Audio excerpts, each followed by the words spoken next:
Hello everyone, welcome to light way to study YouTube channel.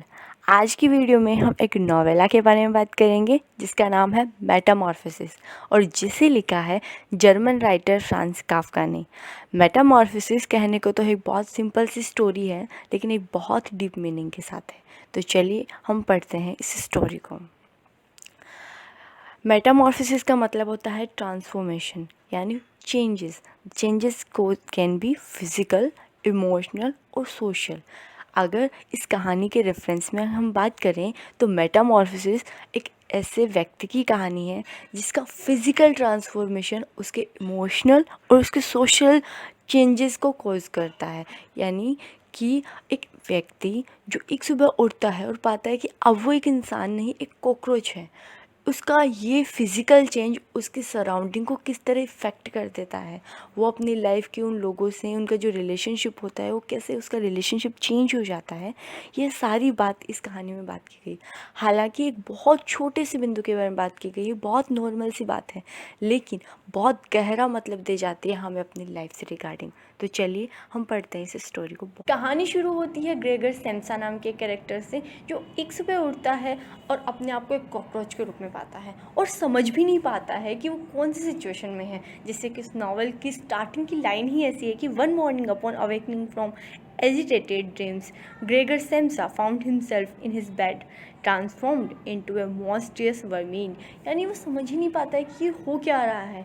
एक बार तो उसे ऐसे लगता है कि शायद वो कोई सपना देख रहा है, लेकिन बहुत जल्दी उसे ये एहसास हो जाता है कि उसका सपना नहीं है, ये हकीकत है। वो सोच रहा होता है कि आज पहली बार वो लेट हो जाएगा और he is currently working as a salesman in a transport agency. एक ट्रांसपोर्ट एजेंसी में एक सेल्समैन के रूप में काम कर रहा है। हालांकि उसे ये नौकरी इतनी ज़्यादा पसंद नहीं है, लेकिन वो चाहता है कि उसकी जो फैमिली पर जो डेब्ट्स हैं, जो कर्ज उसके पिता ने लिए हुए हैं उसके घर परिवार के लिए, वो उन्हें चुका दे और उसके बाद में वो नौकरी छोड़ देगा और लाइफ जिएगा अपने तरीके से। यानी प्रेजेंटली वो अपनी फैमिली के लिए जी रहा है, लेकिन आज जब वो एक कॉकरोच के रूप में ट्रांसफॉर्म हो गया है तो उसे बहुत बुरा लग रहा है कि आज पहली बार वो ऑफिस लेट जाएगा। वो जा नहीं पा रहा है, वो उठ भी नहीं पा रहा है, वो इस ट्रांसफॉर्मेशन को समझ ही नहीं पा रहा है कि उसकी लाइफ में हो क्या रहा है। तभी अचानक उसके गेट पर उसकी फैमिली मेम्बर्स आते हैं। उन्हें भी बहुत अजीब सा लगता है कि हमेशा जो इंसान टाइम से उठता है, टाइम से ऑफिस जाता है, आज वो इतनी देर तक कैसे सो रहा है।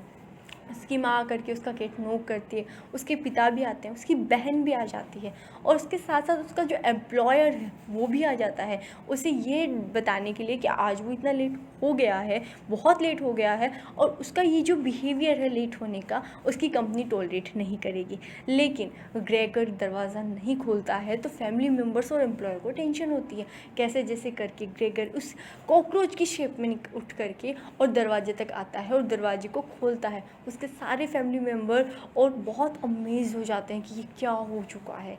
एम्प्लॉयर वहाँ से चला जाता है, उसकी मदर, उसके फादर, उसकी सिस्टर उसकी सिचुएशन बहुत ज़्यादा पिटी फील करते हैं, लेकिन वो कुछ भी नहीं कर सकते हैं। उसकी बहन, उसका स्टार्टिंग का उसे बहुत एडजस्ट होने में प्रॉब्लम हो रही होती है उस कॉकरोच की बॉडी के साथ, क्योंकि अब तक वो एक इंसान था और वो समझ नहीं पा रहा था कि कैसे उसको हैंडल करें इस कॉकरोच की बॉडी को। उसके फैमिली मेम्बर्स भी उसके सिचुएशन को लेकर के बहुत ज़्यादा टेंस्ड हैं। ग्रेगर सैमसन की बहन उसके लिए दूध और ब्रेड लेकर के आती है, मिल्क एंड ब्रेड, जो उसका फेवरेट रहता है, लेकिन बीइंग ए कॉकरोच अब उसे वो चीज़ें बिल्कुल भी पसंद नहीं आ रही होती हैं और वो चाह रहा होता है कि उसे वो खाना दिया जाए जो एक कॉकरोच को दिया जाता है।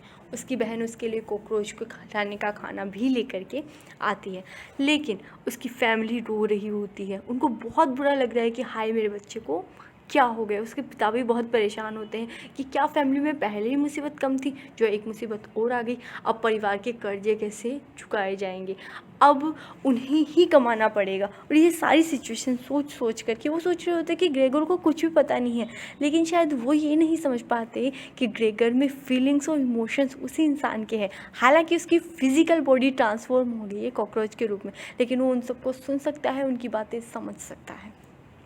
कहानी इसी तरह आगे बढ़ती है और ग्रेगर की बहन रोज़ उसका कमरा साफ़ करती है।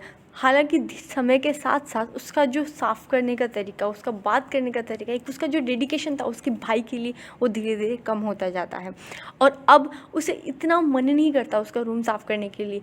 धीरे धीरे उसके कमरे को स्पेस को देख कर के उस लोग सोचते हैं कि फैमिली की जो प्रॉब्लम्स हैं उनको कम करने के लिए क्यों ना इसका कमरा ही किराए पर दे दिया जाए, और वो लोग ऐसा करते भी हैं। उसके कमरे में जितना भी फर्नीचर होता है उसे हटा दिया जाता है। उसकी पसंद की कुछ सीनरी होती है, फ़ोटो फ्रेम होती है, एक फ़र वाली लेडी की इमेज होती है जो वो अपनी पसंद से लेकर के आया होता है, लेकिन उसकी फैमिली उसे हटा देती है बिना उसके इमोशनल एस्पेक्ट को समझे हुए कि उसने कितने प्यार से अपने रूम को डेकोरेट किया होगा। ग्रेगर ये चीज़ बर्दाश्त नहीं कर पाता, उसे बहुत बुरा लगता है कि यार मैंने कितने सपनों से अपने रूम को डेकोरेट किया है और ये लोग 1 मिनट में ये सारी चीज़ें हटा रहे हैं। और वो वहाँ से उदास होकर के किचन में चला जाता है। जब किचन की तरफ ग्रेगर जाता है तो उसके पिता उसे देख लेते हैं और उन्हें लगता है कि वह अपनी माँ और बहन को डराने के लिए किचन की ओर जा रहा है, और वो बहुत गुस्से में आकर के एक एप्पल को उठा करके उसकी तरफ फेंक देते हैं। ग्रेगर ये चीज़ भी नोटिस करता है कि उसके जो नए कपड़े थे जो पहले वो पहन करके ऑफिस जाया करता था, उसके पिता पहन करके जाने लग गए अब वो कपड़े ऑफिस में। उसे बहुत अजीब सा लगता है कि यार ये मेरी लाइफ थी कि मैं अपनी फैमिली के लिए इतनी इंपॉर्टेंस रखता था, अपनी फैमिली के सारे सपने पूरे करता था, और आज ये है कि मतलब मेरे कपड़े भी किसी और ने ले लिए, मेरा रूम का जो फर्नीचर है उसे भी हटाया जा रहा है, मैंने जो अपनी इमेजरी लगाई थी वहाँ पे अपने रूम में, अपने रूम को डेकोरेट किया था अपने हिसाब से, उसे भी हटाया जा रहा है। और आज उसके पिता ने एप्पल भी उसकी तरफ मारा बिना ये समझे कि वो एक छोटा सा कीड़ा है, उसकी साइज छोटी है, वो इतने बड़े एप्पल का वजन इतने बड़े एप्पल की मार को सहन नहीं कर पाएगा, और बहुत ज़्यादा इंजर हुआ। अब उसका जब रूम खाली कर दिया गया है तो उसके रूम को रेंट पर दे दिया गया 3 लड़कों को, और वो तीनों लड़की उस रूम में रहने लगे। लेकिन उन्हें ये नहीं पता था कि रूम किसी और को भी बिलोंग करता था जिसका नाम ग्रेगर सिम्स था, और वो इन्हीं के परिवार का एक हिस्सा था। लेकिन अब इनके परिवार के लिए उसकी कोई इम्पोर्टेंस नहीं रहती है। उसके रूम को साफ़ करने के लिए एक लेडी को भी रखा गया जो कभी कभी आती थी उसके रूम को साफ़ करने के लिए, और कभी कभी उससे बात भी करती थी। एक दिन ऐसा हुआ कि ग्रेगर ने गलती से जो रेंट पर जो 3 लोग रह रहे थे उनके सामने वो चला गया, और वो जो लोग रेंट पर रह रहे थे उसके रूम में वो इतना भयंकर तरीके से डर गए कि बिना किराए दिए और वहाँ से भाग गए। और उसकी बहन को इतना गुस्सा आया कि माँ ये सारी गलती है इस ग्रेगर की है जो उसने हमारा जीना हराम कर दिया, जो ये क्यों नहीं समझता कि वो एक कॉकरोच है और उसे कॉकरोच की लाइफ जीनी चाहिए न कि एक इंसान की। वो क्यों इंसानों की तरह हमारे घर में बैठा रहा है। और इस गुस्से की वजह से ग्रेगर को बहुत बुरा लगता है, बहुत हर्ट होता है वो अपनी बहन की इन बातों से। और उसकी बहन के जो वर्ड्स है, वर्ड टू वर्ड अगर हम बात करें तो she says that he must go, cried Gregor's sister. That's the only solution, father. You must just try to get rid of the idea that this is Gregor. The fact that we will believe it for so long is the root of our trouble. हमें ऐसा लगता है कि ये Gregor है, ये हमारा भाई है, ये आपका बेटा है, लेकिन यही तो सारी मुसीबतों की जड़ है। अब ये वो ग्रेगर नहीं है जो हमारी फैमिली के लिए इतना डेडिकेटेड। अपनी बहन से इतने हार्श वर्ड्स सुन कर के ग्रेगर का दिल टूट जाता है, उसे बहुत ही बुरा लगता है कि अरे यार ये वही फैमिली है क्या जिसके लिए मैंने इतना डेडिकेशन किया। वो अपने रूम में धीरे धीरे चला जाता है। He remind in the state of empty peaceful reflection until the clock tower struck the 3rd hour of the morning. He watched as everything began to lighten outside his window. Then he had sank all the way to the floor without volition, and from his nostril his last breath faintly stinks. वो अपनी खिड़की के बाहर देखता है कि बाहर हर तरफ उजाला है, और अपनी विंडो की तरफ देखते उस उजाले को देखते हुए वो अपनी आखिरी सांस लेता है।